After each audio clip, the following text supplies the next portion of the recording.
Welcome to my channel. My girlfriend died by suicide.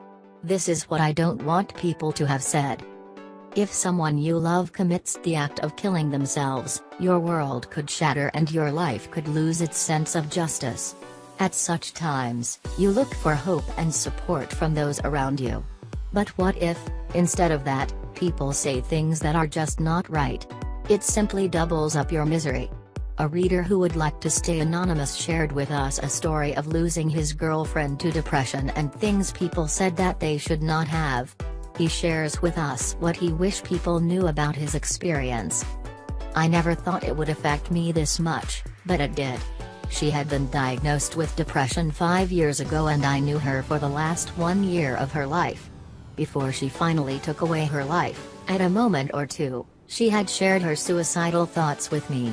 I tried my best to support her through it, stay available at any hour of the day, reach her anywhere in the world if she had any trouble, and yet, there were phases when she would not be available on texts, calls or anything for days and sometimes, even weeks.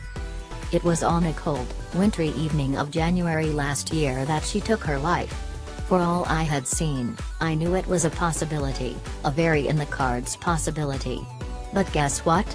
The news made my knees go weak and I wanted to get buried in the ground right there.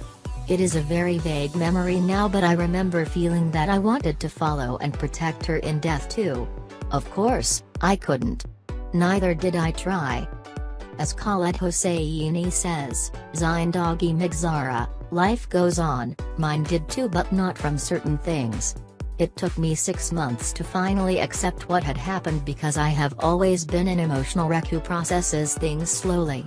But through the course of those 6 months, I learned more about depression and suicide than I did when my girlfriend was alive.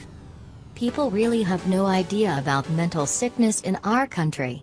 What I and her parents went through after her death made me realize that the shackles of myths about suicide and depression are very, very deep-rooted. There are things people said after she took her life, things no one should ever have said. I knew her in and out and I know how she battled the disease day in and day out. Depression is debilitating to the core, but people don't get it.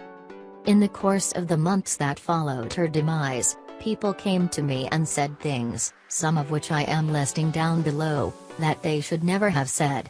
Let me explain why. Tum you samjana tahayadi, you should have made her understand not to commit the act. When someone commits suicide, he does not talk about it very easily. In fact, he often tries to come across as better and happier, so that he can get an opportunity to commit the act. If people think that her parents, or I for that matter, failed in trying to convince her not to commit suicide, they really need a fact check. The last thing one should do is blame the parents or the near ones of the death. Because, what if they really take the guilt upon themselves? Why did she give in so easily? For heaven's sake, she didn't. No one does. Suicide takes courage, more than you could even begin to fathom. I have seen her try hard, very hard. There were moments when I felt she was so upset, like someone had put her underwater. She couldn't talk despite trying so hard. Then, some days, she would get a gasp of fresh air, but then, the underwaters pulled her back again. Depression cripples the mind and people have no idea how hard it can get down under that water.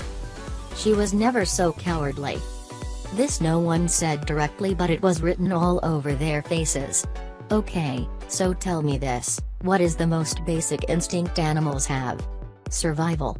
Now, if someone is acting against that survival instinct, can they really be cowards? To go against the basal instincts you are born with is not easy. If someone does it, it is probably because in their mind, the reasons are so very big. How could she be so selfish? One thing I learned from her was that depression can make you guilty. You can feel that you are the culprit behind everyone's unhappy state. Often, after having shared 100th of her thoughts with me, she would try to make me happy as if she had made me sad by sharing her sorrow. Her suicide was committed out of a skewed perception of protecting those she loved. If anything, it was the zenith of selflessness, however skewed still. You should not blame yourself. Of course, no one should blame anybody for her suicide. But the fact that people state it despite us not telling them we are feeling guilty is simply outrageous. It just means that you expect us to blame ourselves, like that's what the ethics dictate. On an online story, I came across these words about suicide and depression by Amanda L. It's like a dandelion. You pull up the flower, not realizing the roots are deep and have spread far.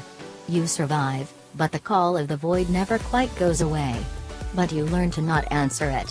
That is what it is like to fight depression, though in that case, you may end up answering it sometimes. That is what it is like to lose someone you have loved. Don't make matters lighter than they are.